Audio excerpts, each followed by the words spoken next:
Hey guys, welcome back to my channel. It's Alexander Dahl again with Manifest Vitality.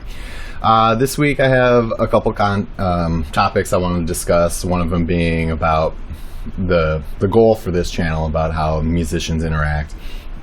And somebody sent me a story that I'm going to share, and it kind of touches base on the kind of interactions that we kind of go through as musicians. So I'm going to go ahead and just get right into that story, and we'll pick up once I'm finished. I'm a semi-pro musician and have been for 30 years. I was a pro many years ago, but I made it part-time a long time ago. About 5 years ago, my wife and I moved out of the country, and I started playing a lot more for various reasons. I had more time, it's a small country, and there are more opportunities, etc. I became involved with a singer through a bassist friend of mine. I did a lot of gigs with her of various kinds, including a big stage show. She always seemed to enjoy my playing, and we became friends as well. About a year or so ago, something happened and she didn't call me for a few club dates. I found out because of a Facebook post.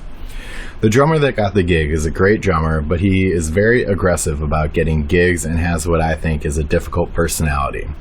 At the time, I confronted her about it, i.e., I asked why she didn't call me. She said that she was trying to develop more than one set of players in case someone was out of town, etc., which is fair because I go out of town sometimes.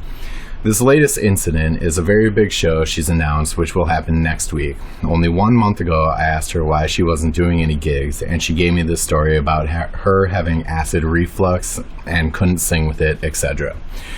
Clearly that was a lie or obfuscation, because I now know she was already rehearsing for this big show. Here are the things that bother me and stick in my mind. What is it about the other drummer that she prefers? I don't speak much of the local language, so maybe that's a factor. I wish they'd just tell me. Why did none of my other friends consider me in this? The bass player, who is my best friend here, never said anything either. It's like musicians will never consider their friends' feelings. However, I've done gigs where another bass player is used and the same guy shows all the same emotions that I'd feel if I didn't get the call.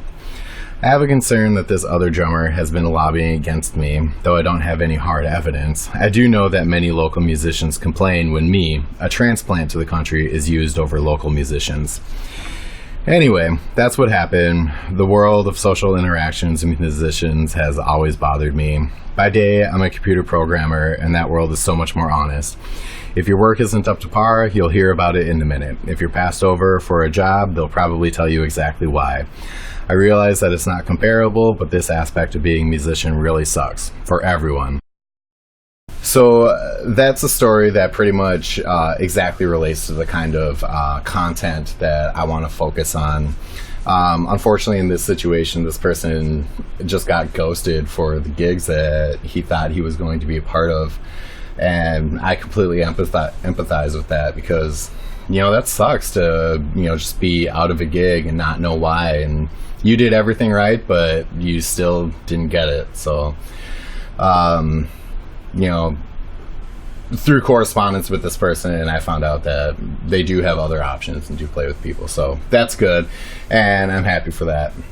But, when you encounter these situations in your own stories, don't let that get you down. Don't let it beat you down, because these things are going to happen, and it's just a matter of overcoming it, pushing forward and getting through, because the attitude, the way a lot of musicians, try to step on other musicians, it unfortunately exists.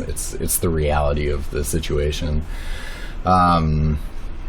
So that's one story that was shared with me. Moving on from there, I do have a couple updates regarding the music that I've been working on with the collaboration song that I put up on SoundCloud. And then I did reach out to a couple people on the Bedroom Band subreddit, and have done drums for one person, and I'm going to be working on a drum track for another one. And then I also have another collaboration track in the works, so that's also coming down the pipeline. I don't really have a whole lot this week. I kind of wanted to just focus on that story. That that parameter of ghosting. People just kind of, I can't exactly say flaking out, but unfortunately it is kind of like that. Yeah, musicians, what are you gonna do? We're a special bunch, and unfortunately, you know, it goes both ways. This person has probably done the same thing. I know I've flaked on some musicians. It's hard, and especially in the way that the internet culture is these days, it's difficult to keep up communication when you kind of feel yourself being pulled in one direction and, you know, it's just not reciprocated. Unfortunately, those are things that quite often go unanswered. So that's all I have for this week. Feel free to chime in with however you think that story might have gone, what sort of interactions you think you know, might have resulted in that, or even could have prevented that. Or on the other side, why do you think the other person was ghosting this person? And I don't know. Let's talk about it. This is the discussion. Beyond that, you can check out all of my social media channels, like and subscribe to this channel.